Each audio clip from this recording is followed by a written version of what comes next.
ಎಂದು ಪಾಠ ನಿಲ್ಲದು.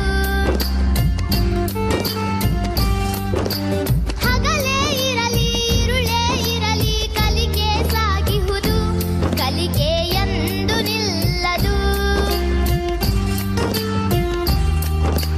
ಕನಸನ್ನು ಬಿತ್ತುವ ಕಾಯಕವಿಲ್ಲಿ ನಿತ್ಯ ನಡೆದಿಹುದು.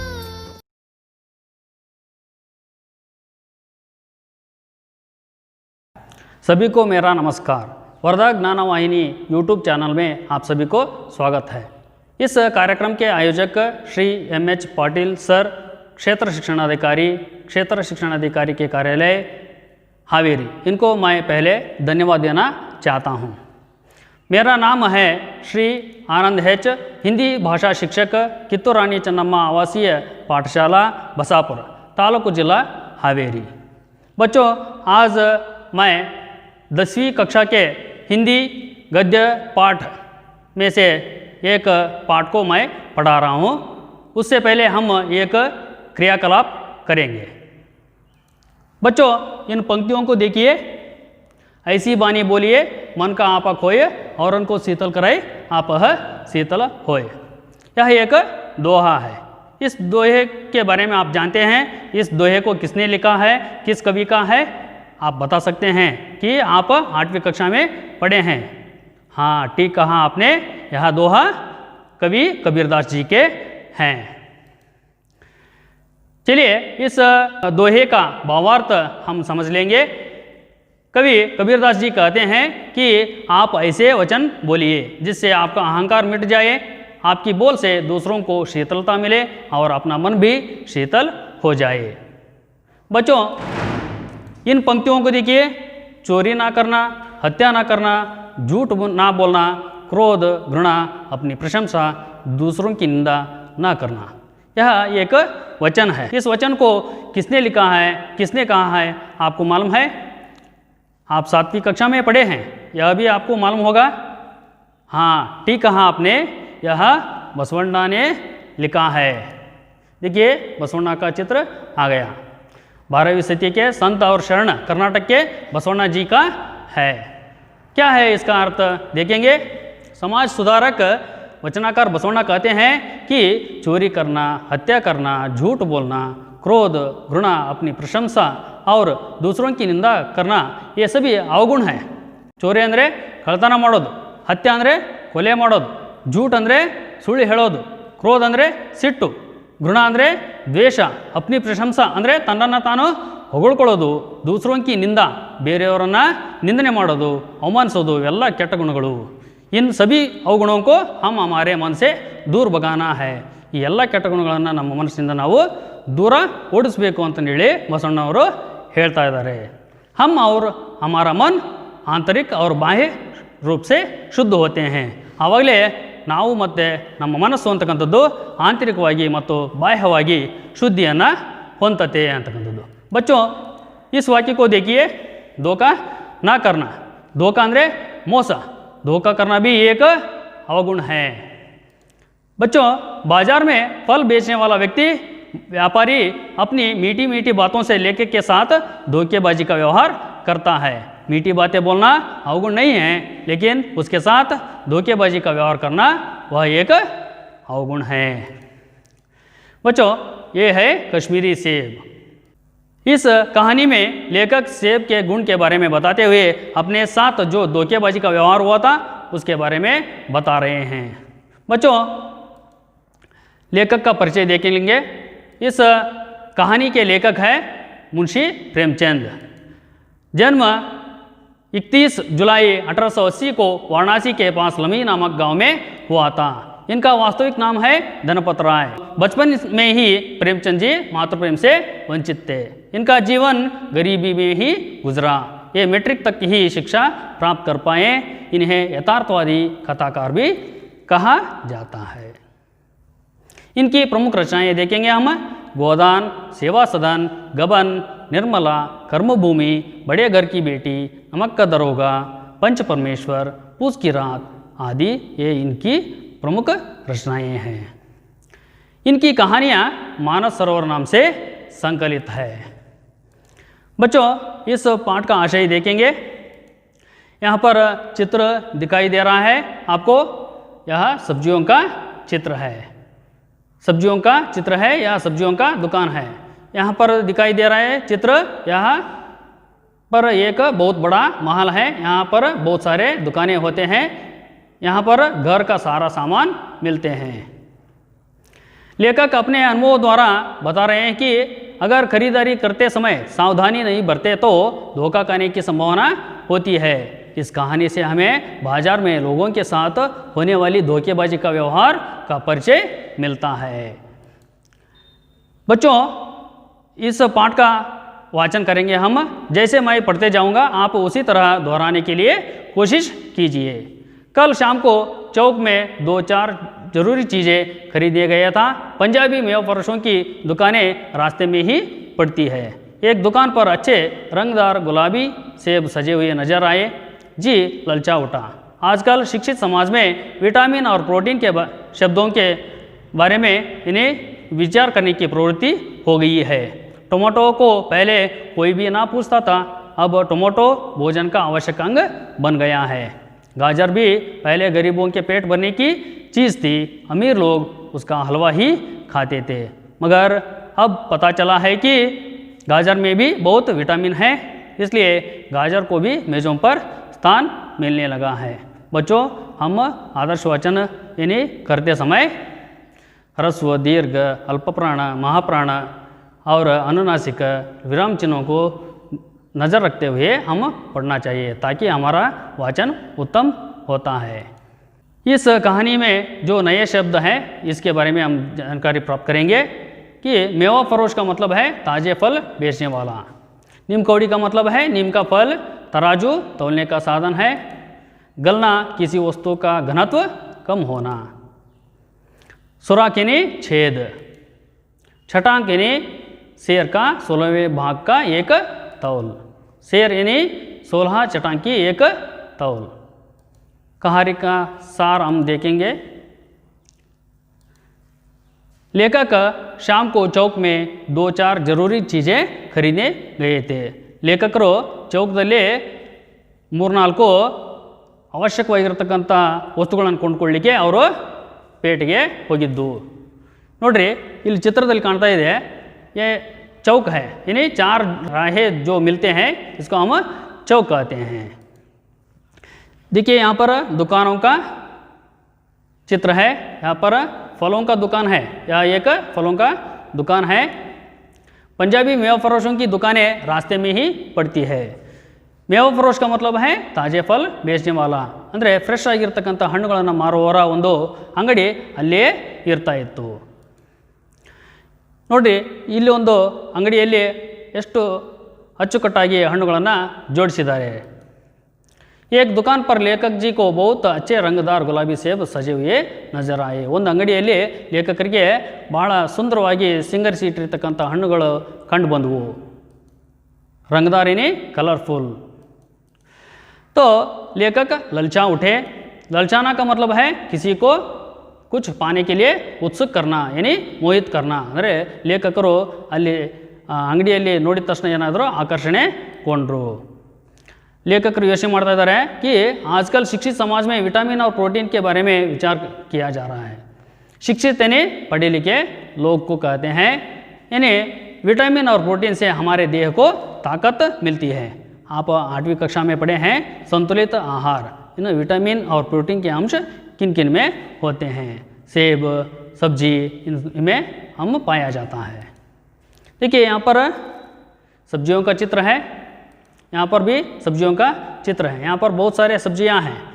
देखिए, टमाटो और गाजर को पहले कोई नहीं पूछता था. गाजर केवल गरीबों के पेट भरने की चीज़ थी. गाजर ಅಂತಕ್ಕಂಥದ್ದು, ಗೆಜ್ಜರಿ ಅಂತಕ್ಕಂಥದ್ದು ಬಡವರ ಹೊಟ್ಟೆ ತುಂಬಿಸುವ ವಸ್ತಾಗಿತ್ತು. ಅಮೀರ್ ಲೋಗ್ गाजर का हलवा बनाकर खाते थे. ಶ್ರೀಮಂತ ಜನರು ಏನು ಮಾಡ್ತಾಯಿದ್ರು, ಅದನ್ನು ಹಲ್ವಾ ಮಾಡಿಕೊಂಡು ತಿಂತಾಯಿದ್ರು. जब लोगों को पता चला कि गाजर में भी ವಿಟಾಮಿನ್ है, ಯಾವಾಗ ಜನರಿಗೆ ಗೊತ್ತಾಯಿತು ಗಾಜರ್ನಲ್ಲಿ ಕೂಡ ವಿಟಾಮಿನ್ ಅಂಶ ಇದೆ ಅಂತಂದೇಳಿ, तो लोग बहुत खाने लगे. तो अब गाजर को मेज़ों पर स्थान मिलने लगा है. टमाटो तो भोजन का आवश्यक अंग बन गया है. देखिए यहाँ पर आम का चित्र है और यहाँ पर सेब का चित्र है। फलों का राजा आम फल को कहा जाता है। लेखक को मालूम था कि सेब में बहुत विटामिन के अंश होते हैं। लेखಕರಿಗೆ ಗೊತ್ತಿತ್ತು ಸೇಬಣ್ಣಲ್ಲಿ ಭಾಳಷ್ಟು ವಿಟಮಿನ್ ಅಂಶ ಇರ್ತದೆ ಅಂತಂದೇಳಿ. ರಸ ಮತ್ತು ಸ್ವಾದ ಅಂದರೆ ರುಚಿ ಮತ್ತು ರಸದಲ್ಲಿ ಆಮ್ ಅಂತಕ್ಕಂಥದ್ದು ಅಂದರೆ ಮಾವಿನ ಹಣ್ಣು ಭಾಳ ಸ್ವಾದಿಷ್ಟಕರವಾಗಿರ್ತಕ್ಕಂಥದ್ದು. ಆದರೆ ಲೇಖಕರು ಬಯಸ್ತಾ ಇದ್ದಾರೆ ಸೇಬಣ್ಣನ್ನು ತಿನ್ನಬೇಕು ಅಂತಂದೇಳಿ ಬಯಸ್ತಾ ಇದ್ದಾರೆ. ಯಾಕೆಂದರೆ ಅದರಲ್ಲಿ ಭಾಳಷ್ಟು ವಿಟಮಿನ್ ಅಂಶ ಇರ್ತದೆ ಅಂತಕ್ಕಂಥದ್ದು ಹೇಳಿ. रोज़ एक सेब खाने से हमारे स्वास्थ्य अच्छा रहता है और डॉक्टरों की ज़रूरत ना पड़ेगी. डॉक्टरों से बचने के लिए हम नीमकोडी तक खाने को तैयार हो सकते हैं. नीमकोडी का मतलब है नीम का फल. सेब तो रस और स्वाद में अगर आम से बढ़कर नहीं है तो घटकर भी नहीं है, यानी आम के बराबर है. ಇಲ್ಲಿ ಲೇಖಕರು ಮಾವಿನ ಹಣ್ಣು ಮತ್ತು ಸೇಬಣ್ಣನ್ನು ಎರಡೂ ಕೂಡ ಈಕ್ವಲ್ ಆಗಿ ನೋಡ್ತಾ ಇದ್ದಾರೆ, ಸಮಾನವಾಗಿ ನೋಡ್ತಾ ಇದ್ದಾರೆ. देखिए यहाँ पर एक दुकान पर लेखक खरीदने के लिए गए हैं. लेखक को सेब खाने की इच्छा हुई तो दुकान के पास खरीदने के लिए गए. दुकानदार ने अपनी मीठी मीठी बातों से लेखक को आकर्षित किया और कहने लगे कि बाबूजी बड़े मज़ेदार सेब आए हैं, खास कश्मीर के, आप ले जाइए, खाकर तबीयत खुश हो जाएगी. बाद में लेखक दुकानदार से मोल भाव करके आधा सेब मांगे. ಅಲ್ಲಿ ಅಂಗಡಿ ಹತ್ರ ಹೋಗ್ತಿದ್ದಂಗೆ ಲೇಖಕರು ಅಂಗಡಿಯವನು ಏನು ಮಾಡ್ತಾನೆ, ತನ್ನ ಒಳ್ಳೊಳ್ಳೆ ಮಾತುಗಳಿಂದ ಲೇಖಕರನ್ನ ಆಕರ್ಷಣೆ ಮಾಡಿಬಿಟ್ಟು ಅವನು ಹೇಳ್ತಾ ಇದ್ದಾನೆ, ಭಾಳ ಸ್ವಾದಿಷ್ಟಕರವಾಗಿರ್ತಕ್ಕಂಥ ಸೇಬು ಹಣ್ಣುಗಳು ಬಂದಿದ್ದಾವೆ, ವಿಶೇಷವಾಗಿ ಕಾಶ್ಮೀರದವು ತೆಗೆದುಕೊಂಡು ಹೋಗ್ರಿ ಅಂತಂದೇಳಿ ಹೇಳ್ತಾ ಇದ್ದಾನೆ. ಆಗ ಲೇಖಕರು ಏನು ಮಾಡ್ತಾ ಇದ್ದಾರೆ, ಅವನ ಮಾತಿಗೆ ಮಾರು ಹೋಗಿ ಅಲ್ಲಿ ಅರ್ಧ kg ಸೇಬು ಹಣ್ಣನ್ನು ಕೇಳ್ತಾ ಇದ್ದಾರೆ. ಅಂದರೆ ಅದರ ಬೆಲೆಯನ್ನು ಕೇಳಿಬಿಟ್ಟು ಅವರು ಕೊಂಡ್ಕೊಳ್ಳಲಿಕ್ಕೆ ಮುಂದೆ ಬರ್ತಾ ಇದ್ದಾರೆ. देखिए यहाँ पर एक साधन है या तौलने का साधन है. लेखक अपना रुमाल यानी अपने पास जो थैला था उसको निकाल कर दुकानदार को देते हुए कहा कि चुन चुन कर रखना. दुकानदार अपने नौकर से कहा कि आधा सेब लाना, चुनकर लाना. नौकर चुनकर 4 सेब लाया. दुकानदार ने तराजू उठाई और तौला. उन सेबों को एक लिफाफे के अंदर रखा और रुमाल में बांधकर लेखक को दे दिया. देखिए लेखक घर आकर लिफाफा ज्यों का त्यों रख दिया. ಅದನ್ನು ಕೊಂಡ್ಕೊಂಡು ಬಂದಮೇಲೆ ಮನೆಯಲ್ಲಿ ಹೇಗಿದ್ದ ಹಾಗೆ ಬ್ಯಾಗನ್ನು ಹಾಗೆ ಇಟ್ಬಿಡ್ತಾರೆ. ಯಾಕೆ? लेखक समझते थे कि फल खाने का समय तो प्रातः काल है. ಲೇಖಕರು ತಿಳ್ಕೊಂಡಿದ್ರು ಏನಂದರೆ ಹಣ್ಣುಗಳನ್ನು ಬೆಳಗಿನ ಜಾವ ತಿಂದರೆ ಚೆನ್ನಾಗಿ ಅಂತಂದೇಳಿ. ಅಂದರೆ ಪ್ರಾತಃ ಕಾಲ ಅಂದರೆ ಬೆಳಗಿನ ಜಾವ ಅಂತಂದೇಳಿ ಕರಿತೀವಿ. ಸಾಮಾನ್ಯವಾಗಿ ಹೆಚ್ಚು ಜನರು ರಾತ್ರಿ ಹೊತ್ತು ಹಣ್ಣುಗಳನ್ನು ತಿನ್ನೋದು, ಆದರೆ ಲೇಖಕರು ಬೆಳಗಿನ ಜಾವ ತಿನ್ನೋದು ಒಳ್ಳೆಯದು ಅಂತಂದೇಳಿ ತಿಳ್ಕೊಂಡಿದ್ರು. ಹಾಗಾಗಿ ಆ ಬ್ಯಾಗನ್ನು ತಂದುಬಿಟ್ಟು ಹಾಗೆ ಇಡ್ತಾರೆ. ಲೇಖಕ ಸುಬಹ मुँह हाथ धोकर नाश्ता करने के लिए एक सेब निकाला. ಬೆಳಗಿನ ಜಾವ ಮುಖ ಕೈ ಕಾಲುಗಳನ್ನು ತೊಳೆದುಕೊಂಡ್ಬಿಟ್ಟು ನಾಷ್ಟ ಮಾಡಬೇಕಂತಂದೇಳಿ ಒಂದು ಸೇಬಣ್ಣನ್ನು ಪಾಕೆಟ್ನಿಂದ ಹೊರ ತೆಗಿತಾರೆ. ವಹ ಸಡಾ ಹುವಾತ. ಅದೇನಾಗಿತ್ತು? ಕೆಟ್ಟೋಗಿತ್ತು. ಸಡಾ का मतलब है ಕೆಟ್ಟೋಗೋದು. 1 रुपये का आकार का छिलका गल गया था. गलना का मतलब है घनत्व कम होना. 1 ರೂಪಾಯಿ ಆಕಾರದಲ್ಲಿ ಆ ಸೇಬಣ್ಣು ಏನಾಯಿತು? ಮೆತ್ತಗಾಗಿತ್ತು, ತಿನ್ನಕ್ಕೆ ಯೋಗ್ಯವಾಗಿರಲಿಲ್ಲ. दूसरा सेब निकाला, आधा सड़ा हुआ था. ಎರಡನೇ ಸೇಬಣ್ಣನ್ನು ತೆಗೆದು ನೋಡ್ತಾರೆ, ಅದು ಅರ್ಧ ಕೆಟ್ಟೋಗಿತ್ತು. तीसरा सेब निकाला, वह सड़ा तो ना था लेकिन एक तरफ दबकर बिल्कुल पिचक गया था. ಆದರೆ ಮೂರನೇ ಸೇಬಣ್ಣು ಏನಾಗಿತ್ತು ಅಂದರೆ ಅದು ಪಿಚಕ್ ಜನ ಅಂದರೆ ನುಜ್ಜುಗುಜ್ಜಾಗೋದು. ಒಂದು ಕಡೆಗೆ ಏನಾಗಿತ್ತು, ಅದು ದಬ್ಕರ್ ಅಂದರೆ ದಬಾವಪೂರ್ಣ ಒತ್ತಲ್ಪಟ್ಟು ಏನಾಯಿತು, ನುಜ್ಜುಗುಜ್ಜಾಗಿತ್ತು. ಅದು ಕೂಡ ತಿನ್ನಲಿಕ್ಕೆ ಯೋಗ್ಯವಾಗಿರ್ತಕ್ಕಂಥ ಹಣ್ಣು ಆಗಿ ಇರಲಿಲ್ಲ. ಚೌಥಾ ಸೇಬ್ ನಿಕಾಲ, ಉಸ್ಮೆ ಏಕ ಕಾಲಾ ಸುರಾಗ್ತಾ. 4ನೇ ಹಣ್ಣನ್ನು ತೆಗಿತಾರೆ, ಅದರಲ್ಲಿ ಒಂದು ಕಪ್ಪದಾಗಿರ್ತಕ್ಕಂಥ ರಂಧ್ರ ಆಗಿತ್ತು. ಕಾಟಾತೋ ಭೀತರ್ ದಬ್ಬೆತೆ. ಹೆಚ್ಚಿ ನೋಡಿದಾಗ ಅದನ್ನು ಕಟ್ ಮಾಡಿ ನೋಡಿದಾಗ ಏನಾಯಿತು, ಒಳಗಡೆ ಹಾಗೆ ರೀತಿ ರಂಧ್ರ ಇತ್ತು, ಅಂದರೆ ಕೊಳೆತು ಹೋಗಿತ್ತು. जैसे बेर में होते हैं. ಅಂದರೆ बेर का मतलब है एक प्रकार का फल. तो लेखक को मालूम हुआ कि दुकानदार ने जानबूझकर मेरे साथ धोखेबाजी का ವ್ಯವಹಾರ किया है. ಆಗ ಲೇಖಕರಿಗೆ ಗೊತ್ತಾಗ್ತಾ ಇದೆ, ಈ ಅಂಗಡಿಯವನು ಗೊತ್ತಿದ್ದು ಕೂಡ ನನ್ನೊಂದಿಗೆ ಮೋಸದ ವ್ಯವಹಾರವನ್ನು ಮಾಡಿದ್ದಾನೆ. ಲೇಕಿನ್ ಮಗರ್ इस धोखे में लेखक का भी सहयोग था. ಆದರೆ ಈ ಮೋಸ ಮಾಡಬೇಕು ಅಂತಂದೇಳಿ ಅಂಗಡಿಯವನು ಏನು ಮಾಡಿದ್ನಲ್ಲ ಮೋಸನ ಲೇಖಕರಿಗೆ, ಆದರೆ ಇದರಲ್ಲಿ ಸಹಯೋಗ ಅಂದರೆ ಲೇಖಕರ ಸಹಯೋಗನೂ ಕೂಡ ಇತ್ತು. ಅವನು ಮೋಸ ಮಾಡಲಿಕ್ಕೆ ಇವರು ಕೂಡ ಕಾರಣರು ಆಗಿದ್ದರು. ಯಾಕೆ ಮೋಸ ಮಾಡಿದರು ಅಂದರೆ लेखक अपना रुमाल उस दुकानदार के हाथ में देकर चुनकर रखने के लिए कहा. ಲೇಖಕರು ಏನು ಮಾಡ್ತಾರೆ, ತಮ್ಮ ಕೈಯಲ್ಲಿರ್ತಕ್ಕಂಥ ಚೀಲವನ್ನು ಅಂಗಡಿಯವನಿಗೆ ಕೊಟ್ಟು ಆರಿಸಿ ಇಡ್ಲಿಕ್ಕೆ ಹೇಳ್ತಾರೆ. ಅಷ್ಟು ಸಾಕಾಗಿತ್ತು ಅವನಿಗೆ ಅಂಗಡಿಯವನಿಗೆ ಮೋಸ ಮಾಡಲಿಕ್ಕೆ. तो यह बात दुकानदार लेखक जी को धोखा देने के लिए प्रेरणा थी. आदमी बेईमानी तभी करता है जब उसे अवसर मिलता है. ಮನುಷ್ಯ ಯಾವಾಗ ಮೋಸ ಮಾಡ್ತಾನಪ್ಪ ಅಂದರೆ ಅವನಿಗೆ ಅವಕಾಶ ಸಿಕ್ಕಾಗ ಮೋಸ ಮಾಡೋದು ಹೆಚ್ಚು. ಲೇಕಿನ್ ಪಹಲೆ ಐಸಾ ನಹೀ ತಾ. ಆದರೆ ಮೊದಲಿನ ಕಾಲದಲ್ಲಿ ಹಂಗಿರಲಿಲ್ಲ. ವ್ಯಾಪಾರಿ ತೌಲ್ ಮೇ ಚಾಹೆ ಚಟಾಂಕ್ ಆದ ಚಟಾಂಕ್ ಕಸ್ಲೆ, ಅಂದರೆ ವ್ಯಾಪಾರಿಗಳು ತೂಕದಲ್ಲಿ ಸ್ವಲ್ಪ 50 ಗ್ರಾಮ್ ಅಥವಾ 25 ಗ್ರಾಮ್ ಏನಾದರೂ ಹೆಚ್ಚು ಕಮ್ಮಿ ಮಾಡಿ ಕೊಡ್ತಾಯಿದ್ರು. ಆದರೆ ಈ ರೀತಿ ಪೂರ್ತಿಯಾಗಿ ಮೋಸ ಮಾಡಿ ಕೆಟ್ಟೋಗಿರ್ತಕ್ಕಂಥ ಹಣ್ಣುಗಳನ್ನು ಕೊಡ್ತಾ ಇರಲಿಲ್ಲ. ಯಾ ಫಿರ್ 5 ರೂಪಾಯಿ ಕಿ ಜಗ ಬೂಲ್ ಮೇ 10 ರೂಪಾಯಿ ಕೆ ನೋಟ್ ದೇ ಆಯೆ.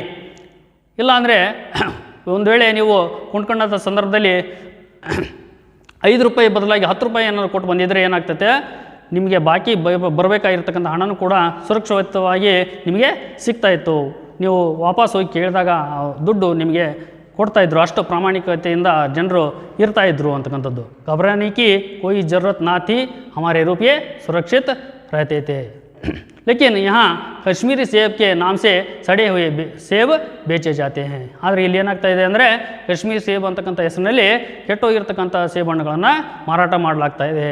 इसलिए लेखक कहते हैं कि बाजार में जाकर खरीदारी करते समय सावधानी बरतनी चाहिए. ಅದಕ್ಕೋಸ್ಕರ ಲೇಖಕರು ಹೇಳ್ತಾ ಇದ್ದಾರೆ, ಪೇಟೆಯಲ್ಲಿ ಹೋಗಿ ಖರೀದಿ ಮಾಡ್ತಕ್ಕಂಥ ಸಂದರ್ಭದಲ್ಲಿ ನೀವು ಭಾಳ ಎಚ್ಚರದಿಂದ ಇರಬೇಕು. ನೈತೋ ಧೋಕಾ ಕನೆಯಕ್ಕೆ ಸಂಭಾವನ ಹೋತಿಯೇ, ಇಲ್ಲಾಂದರೆ ನೀವು ಮೋಸ ಹೋಗುವ ಸಂಭವ ಹೆಚ್ಚಾಗಿರ್ತದೆ ಅಂತಂದೇಳಿ ಹೇಳ್ತಾ ಇದ್ದಾರೆ. अभी तक आपको यहाँ कहानी समझ में आया होगा. चलिए बच्चों, अब हम अभ्यास की ओर चलेंगे. इन शब्दों में से सही विलोम शब्द चुनकर लिखिए. ನೋಡಿ, ಇಲ್ಲಿ ಕೊಟ್ಟಿರ್ತಕ್ಕಂಥ ಕೋಷ್ಟಕದಲ್ಲಿ ಕೊಟ್ಟಿರ್ತಕ್ಕಂಥ ಶಬ್ದಗಳಿದ್ದಾವೆ, ಅವುಗಳನ್ನು ಗಮನಿಸಿ. ಅಮೀರ್, ಅಶಿಕ್ಷಿತ್, ಬೇಚ್ನಾ, ಸುಬಹ, ಬೇಯಿಮಾನಿ, ಈ ಶಬ್ದಗಳನ್ನು ಗಮನಿಸಿ. ಮತ್ತು ಇಲ್ಲಿ ಪ್ರಶ್ನೆಗಳು ಬರ್ತಾ ಇದ್ದಾವೆ. ಶಾಮ, ಖರೀದ್ನಾ, ಶಿಕ್ಷಿತ, ಗರೀಬ್, ಈಮಾನ್. ನೋಡಿ, ಈ ಕೆಳಗೆ ಕೊಟ್ಟಿರ್ತಕ್ಕಂಥ ಪ್ರಶ್ನೆಗಳಿಗೆ ಈ ಕೋಷ್ಟಕದಲ್ಲಿರ್ತಕ್ಕಂಥ ಶಬ್ದಗಳು ಉತ್ತರಗಳಾಗಿವೆ. ಅವುಗಳಲ್ಲಿ ಸರಿಯಾದ ಉತ್ತರ ಯಾವುದು ಅನ್ನೋದನ್ನ ನೀವು ಆರಿಸಿ ಬರಿಬೇಕಾಗಿದೆ. ಶಾಮ್ ಅಂದರೆ ಏನು? ಸಾಯಂಕಾಲ. इसका विलोम शब्द क्या होता है? सुबह. ठीक कहा आपने. खरीदना ಅಂದರೆ ಕೊಂಡ್ಕೊಳ್ಳೋದು. इसका विलोम शब्द क्या होता है? हाँ, बेचना. ठीक कहा आपने. शिक्षित, शिक्षित यानी पढ़े लिखे लोग को हम कहते हैं. इसका विलोम शब्द क्या होता है? ठीक कहा आपने, अशिक्षित. गरीब ಅಂದರೆ ಬಡವ. इसका विलोम शब्द क्या हो सकता है? अमीर. ठीक है, आप ठीक कहा आपने. ईमान ಅಂದರೆ ಪ್ರಾಮಾಣಿಕ ಅಂತ ಹೇಳಿ ನಾವು ಕರಿತೇವೆ. इसका विलोम शब्द क्या हो सकता है? बेईमान. ठीक कहा आपने. चलिए हम आगे चलेंगे. अनुरूपता. देखिए यहाँ पर प्रश्न आ रहे हैं. केला पीला रंग, सेब डैश. दूसरा है सेब फल, गाजर डैश. तीसरा है नागपुर संतरा, कश्मीर डैश.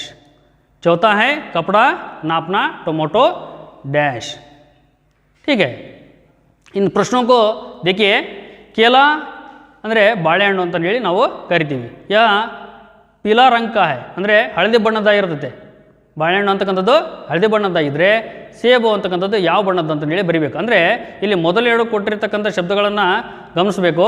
ಆ ಶಬ್ದಗಳ ಮಧ್ಯೆ ಯಾವ ರೀತಿ ಸಂಬಂಧ ಇದೆ ಅಂತಂದೇಳಿ ನಾವು ಗುರುತಿಸ್ಬಿಟ್ಟು ಮೂರನೇ ಶಬ್ದಕ್ಕೆ ಅದೇ ತೆರನಾಗಿರ್ತಕ್ಕಂಥ ಸಂಬಂಧವನ್ನು ಹೇಳ್ತಕ್ಕಂಥ ಶಬ್ದವನ್ನು ನಾವು ಬರಿಬೇಕು, ಉತ್ತರವನ್ನು ನಾವು ಬರಿಬೇಕಾಗಿದೆ. ಹಾಗಾದರೆ ಸೇಬ್ कैसा रंग होता है?